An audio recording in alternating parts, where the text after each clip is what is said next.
The first time I saw Barbara Densley standing on my dock, waving her clipboard around like she was directing air traffic, I knew I was in for a ride. She was yelling at a couple of teenagers who had tied their kayaks to my boat cleats, acting like she owned the place. Spoiler, she didn't. I did. I'm Carson Kline. I bought this lakeside house at the end of Cedar Loop 8 years ago, and the dock came with the deed. Not some shared amenity mine, legally and literally. But Barbara, president of our HOA and self-declared lake access overlord, had apparently decided otherwise. "You can't gate off community property," she barked when I walked down the hill toward her. "It's not community property," I said, unlocking the gate that led down to the dock. "It's on my parcel, Barbara. You're trespassing." She jabbed her pen at me like it was a weapon. The HOA voted last month to reclassify all lakeside docks as shared access points. It's in the new policy packet. "You can't just vote to steal someone's private property," I said, stepping between her and the kids. "That's not how law works." Barbara's face turned the color of a boiled lobster. "You agreed to HOA governance when you bought here, Carson. That includes compliance with amended rules." I laughed. "And you agreed to uphold state property law, which this violates. My dock is listed on my deed." "I've got the surveys and title paperwork to prove it." She leaned in close like she was trying to intimidate me with her breath. "We'll see what the board says." That night I dug up everything.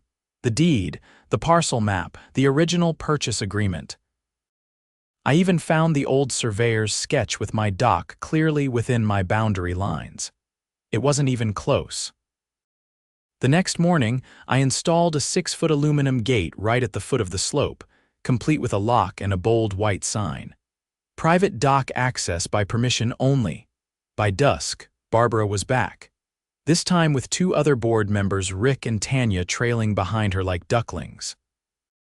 "You're obstructing community access," she said, pointing at the gate like it was radioactive. "Nope," I said, holding up a folder. "Here's the legal description of my property, the dock's on my parcel. You're welcome to call the county and confirm." Rick looked nervous. Tanya just stared at her phone. Barbara scowled. "Then I'll be fining you for unapproved structural changes." I grinned. "You mean the gate, already approved? It was on my improvement plan last year. You signed off on it, remember?" Barbara's mouth opened then shut. She clearly didn't remember. Or hoped I wouldn't. 2 days later, she sent out a mass HOA email declaring that, due to recent confusion, all docks on the lake would now be considered open to the community unless homeowners applied for an exemption. That's when I got creative.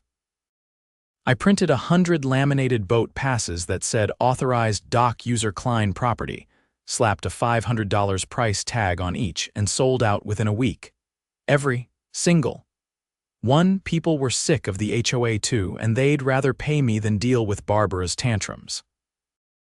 The first sign that Barbara wasn't done came 3 mornings later when I found a laminated notice zip tied to my mailbox post. "Violation. Unauthorized commercial use of private property," it read in bold red letters. "Immediate cease and desist required. Fine, $500 per infraction." I laughed out loud. Not because it was funny, because it was desperate. There was no clause anywhere in the HOA's bylaws that prohibited charging others for access to private property. And I sure wasn't about to let Barbara invent one just because her power trip had hit a wall. I took the notice straight to Benji Palmer, a municipal code inspector I knew from back when I worked on the city's zoning committee. He read it, raised an eyebrow, and said, "They're fining you for allowing people onto your own dock. They claim it's a business." Benji snorted. "You're not operating a commercial marina. You're granting conditional access to a private structure. There's no zoning violation here. Nothing to enforce." Mind putting that in writing? Already drafting it. With that in hand, I sent a certified letter to the HOA board, attaching Benji's signed statement and a copy of the city zoning code highlighted in 3 places. I gave them 7 days to revoke the fine. If they didn't, I'd file a formal complaint with the county's civil enforcement office. Barbara responded on day 8 with a new tactic. On a cloudy Thursday morning, I woke up to find orange spray paint marking a line across the bottom of my driveway, with small wooden stakes driven into the soil just beyond it. A laminated sign stuck between them read, "Proposed Easement Future Community Walkway." I didn't bother calling her. I called a drone pilot. A buddy of mine from my days in city planning, Marcus, had a license for aerial land surveys. By noon, he had flown over the area, captured footage, and overlaid property lines from the county GIS database. The walkway Barbara wanted. It sliced directly through my lawn and ended at the side of my boathouse. I filed a complaint with the county land records office that same day, attaching Marcus's footage and the survey overlays. Then, just to twist the knife, I forwarded everything to a local investigative reporter who ran a column on shady HOA practices. Barbara showed up at my door the next morning, raincoat flapping in the wind, clipboard in hand as usual. "You had no right to involve the press," she said, not bothering with pleasantries. "I had no choice," I said, stepping onto the porch and crossing my arms. "You marked up my property without a permit and proposed a walkway that would violate no fewer than 3 easement laws. We're acting in the community's interest, and I'm acting in defense of my property. You don't get to create public land by staking a few signs into someone's lawn." Her eyes darted toward the security camera mounted under the eaves. She knew it was recording. "You think you're clever, Carson, but the board voted on this. And the board doesn't override state land use law. You're overreaching again. And this time, I've got the county watching." She hesitated, then turned and walked away without another word. The next week, the HOA held an emergency board meeting in the clubhouse. I showed up with a copy of the county complaint, the aerial footage, and a letter from my lawyer, who had drafted a cease and desist demanding that the HOA remove all easement markers and retract their public use claims. The room was packed. Turns out word had spread about the boat passes, the fake fines, and now the attempted land grab. I wasn't the only one who had been targeted lately, just the only one fighting back. Barbara stood at the front, trying to steer the meeting with her usual spin. "We must consider long-term access for the enjoyment of all residents," she said, pacing like a televangelist. "Some homeowners have been monopolizing lake access for personal profit." I raised my hand. "I'd like to speak." She hesitated, then nodded, probably assuming she could shut me down mid-sentence. I stepped forward and set a folder on the table. "This is a packet containing the county's GIS overlay, the zoning inspector's written statement, and a legal notice from my attorney. You've repeatedly violated property boundaries, issued fraudulent fines, and attempted to establish an illegal public easement. The county is now investigating." Murmurs rippled through the room. Rick, one of the board members, leaned over to whisper something to Tanya, who straightened in her seat. For the first time, they didn't look like Barbara's backing chorus, they looked worried. I continued. "This HOA has no legal authority to reclassify private property. You knew that. You were warned. And now there's public documentation, thanks to an article that'll be running in tomorrow's paper. I suggest you all read it." Barbara opened her mouth, but I held up a copy of the article draft the reporter had sent me for confirmation. The headline read, "HOA Tyranny on the Lakefront, Residents Push Back Against Illegal Land Seizure." Tanya reached for the gavel. "Meeting adjourned," she said before Barbara could stop her. The article went live the next morning. It featured aerial maps, quotes from the inspector, and interviews with 3 other homeowners who had received similar fake violations. By noon, the story had been picked up by a regional news site. That's when things really unraveled for them. A city council member reached out to me directly and asked if I'd be willing to testify at a hearing about HOA abuse of power.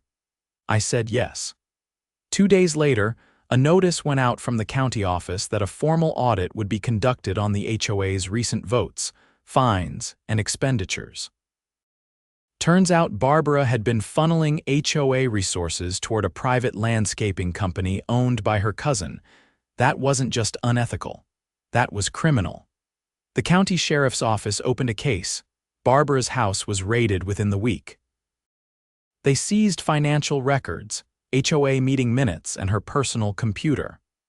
I watched from my porch as she was escorted into a county cruiser, red-faced and shouting about how this was all a misunderstanding. Rick resigned the next day. Tanya followed, citing ethical concerns and a toxic leadership environment. The county froze the HOA's authority to levy fines and suspended all proposed property modifications until the audit was complete. As for me, I added an extra set of solar lights to the dock entrance and had a new sign installed, Kline Dock Private Use. Access granted to neighbors who respect boundaries and the law, the passes, still valid. But now they came with a bonus. A laminated copy of the original property survey, just in case anyone ever needed a reminder of where the line was drawn. A week after Barbara's arrest, the neighborhood felt like it had exhaled for the first time in years. Lawns still looked pristine, the lake shimmered like nothing had ever gone wrong, but for the first time people weren't watching their backs on their own property. The clipboard mafia had lost its head, but no one had forgotten what she tried to do, especially not me. I was in my garage organizing the heap of paperwork I'd accumulated: permits, drone footage, legal notices, when a dark gray sedan rolled up to my driveway. Two men stepped out in plain jackets, flash ID wallets already in hand. "Mr. Kline?" the taller one asked. "That's me," I said, wiping my hands on a rag. "We're with the state attorney's office, Financial Crimes Division." "Mind if we talk for a minute?" I led them into my living room, offered coffee, which they politely declined, and sat across from them as they opened a folder thick with printed documents. "We've been reviewing HOA financials going back 6 years, the shorter agent began. "Your case opened the door. What we've found suggests a pattern of embezzlement, bid rigging, and fraudulent contracting." I leaned back slowly. "That all Barbara? She's at the center of it, yes, but there's more," said the taller one. "Did you know your HOA collected over $400,000 in special assessments over the past decade?" I frowned. "We were told that went into storm drainage upgrades and shoreline erosion control." He flipped a page. "The erosion control project was never started. The contractor listed on those invoices doesn't exist. The address leads to a UPS store mailbox in another county." The shorter agent handed me a photocopy of a check. "The board president authorized this payment, and this one, he said, laying out 4 more. Totaling nearly $170,000, all to that fake vendor. "And she signed them all, everyone," he said. "Where did the rest go?" "Some to a legitimate landscaping company, but we're investigating a kickback scheme there. 2 of the board members have financial ties to the owner. One of them co-signed a business loan for him last year." I whistled and shook my head. "We're compiling testimonies," the taller one said. "You've already spoken publicly, but we'd like an official statement, on record." I nodded. "Absolutely, just name the time." They thanked me and left. I stood there for a moment, watching their car disappear down the hill, then looked at the lake beyond the trees. Calm on the surface, but a whole mess of trouble underneath. Over the next month, subpoenas went out like confetti. 2 former board members were indicted. The HOA's bank accounts were frozen by court order, and a receiver was appointed to manage operations until the audit concluded. That meant no new fines, no policy changes, and no enforcement unless it came straight from the receiver's office. The best part: the receiver, Janice Dorrell, was a retired judge with a reputation for cutting through nonsense like a chainsaw through plywood. She called a town hall in the community center. When I walked in, every chair was filled. Janice stood at the front with a single binder and no projector. She didn't need one. "I'm here to clean house," she said. "What your board did was not only unethical, it was criminal. If you were complicit, you'll be dealt with. If you were a victim, speak up now or forever regret it. People lined up. One by one, residents told their stories: unauthorized fines, threats of lien filings, denied improvement requests followed by suspicious approvals for friends of the board. One man said he was told he couldn't install a wheelchair ramp for his wife until he donated $500 to the Holiday Light Fund. It was a purge, and it was glorious. When it was my turn, I brought a flash drive. Janice plugged it into her laptop and played the drone flyover footage on a small monitor beside her. Then the overlay. Then the footage of Barbara marking up my property with spray paint and stakes. This is what happens when bad leadership goes unchecked, I said. They don't just abuse power, they start believing they're above the law. Janice nodded. That ends today. She appointed an interim board composed of random homeowners drawn by lottery and declared that any past violations still unresolved would be dismissed unless it had photographic evidence and timestamp documentation. 90% were tossed out that night. 2 weeks later, I got a letter from the state attorney's office. Barbara had accepted a plea deal. 5 years probation, restitution of $200,000, and a lifetime ban from serving on any HOA board in the state. She'd also signed over her home to pay the judgment. Rumor had it she moved to a trailer park 3 counties over. I wasn't celebrating yet. There was still the matter of the lakefront zoning ordinance that had let this whole mess fester, so I ran for city council.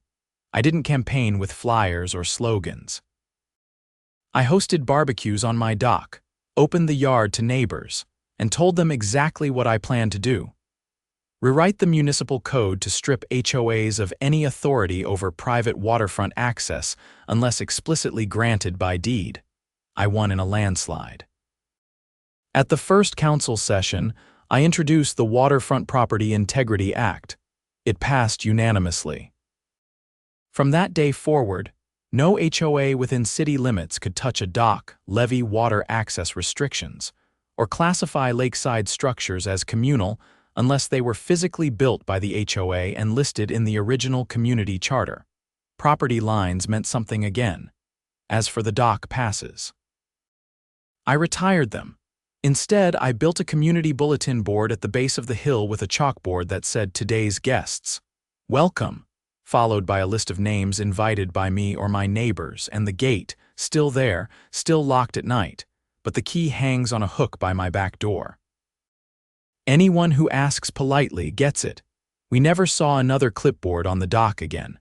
The first crack in the silence came from a letter I almost threw out. It looked like junk mail at first, standard white envelope, no return address, just my name typed across the front. But when I tore it open, a single sheet slid out. At the top, in black serif font, it read, "Notice of Civil Suit Kline vs. Cedar Loop HOA." I didn't file a civil suit. My confusion lasted less than a minute. At the bottom of the page was the signature of a law firm I recognized, Baxter & Rowe, out of the state capitol. High-powered, expensive, and not the sort who took on neighborhood scuffles. I called the number listed. The receptionist transferred me immediately. "Mr. Kline," said the voice on the line, cool and clipped. "We represent a class of homeowners from your HOA. Your actions regarding the dock brought something to light they weren't supposed to find." I stepped outside, letting the screen door swing shut behind me. "You're going to need to be a lot more specific. The board's insurance policy, the one they claimed they didn't carry. Turns out it existed, and it was active during the years your former president issued fraudulent fines and misappropriated funds." "That means restitution," I said slowly. "It means much more," the lawyer replied. "The policy includes a rider for fiduciary misconduct, which means every homeowner who paid into the HOA during that period is entitled to a portion of the damages." I sat down on the porch step. "So that's why I got the letter. You're being listed as lead plaintiff. Your case started the chain reaction that uncovered the concealment. We're filing a motion requesting full payout of the policy, nearly $700,000. I didn't say anything for a few seconds, just watched a blue heron drift down over the lake, wings spread like a kite in slow motion. "I'm in," I said. The court date was set for 6 weeks later. I spent the time compiling every document, every email, every time-stamped photo, and every piece of footage I hadn't already turned over. I even had a neighbor digitize the community meeting audio where Barbara had tried to bulldoze policy changes through with the chaos of a dictator in freefall. When the day came, the courtroom wasn't what I expected. No towering ceilings or echoing chambers, just a modest civil court with rows of chairs, a judge who looked like someone's grandfather, and a wall clock that ticked louder than the air vents. There were 17 of us listed as plaintiffs. Each one had a story. A widow whose garden fence was torn down after she refused to donate to a board initiative. A teacher who paid a fine for a non-compliant mailbox only to find it was identical to the board secretary's. A disabled veteran whose porch ramp was deemed aesthetic pollution. Our testimony was methodical. Every file we submitted was cross-referenced with bank records seized during the audit. The most damning moment came when the judge reviewed a batch of emails between Barbara and the landscaping company emails that explicitly discussed inflating invoices in exchange for preferred vendor status. The courtroom stayed quiet as the judge leaned back, rubbing his temple with 2 fingers. "I find the plaintiff's claims substantiated by overwhelming evidence," he said finally. "The court orders the HOA's liability insurance to cover the full claim amount, to be distributed evenly among current and former homeowners affected by the fraudulent activity." Then he turned to the defense table, where the HOA's remaining legal rep sat stone-faced. "And I am referring the matter of criminal fraud and intentional concealment of fiduciary documents to the county prosecutor's office for further action." That was the second time the courtroom went silent. 3 days later, I got a call from the prosecutor himself. "We've completed a forensic accounting review," he said. "Your HOA board didn't just misappropriate funds, they laundered them through shell accounts. Some of those funds were used to pay off personal debts, including a second mortgage on Barbara Densley's investment property. That's embezzlement and wire fraud," he added. "We're filing felony charges against 4 individuals: Densley, the former treasurer, the board secretary, and the landscaping contractor. All connected, all traceable. And the rest of the board cooperating. They've agreed to testify in exchange for immunity." The trial happened faster than anyone expected. Barbara tried to cut a deal, but the evidence was airtight. She ended up pleading guilty to 3 felony counts.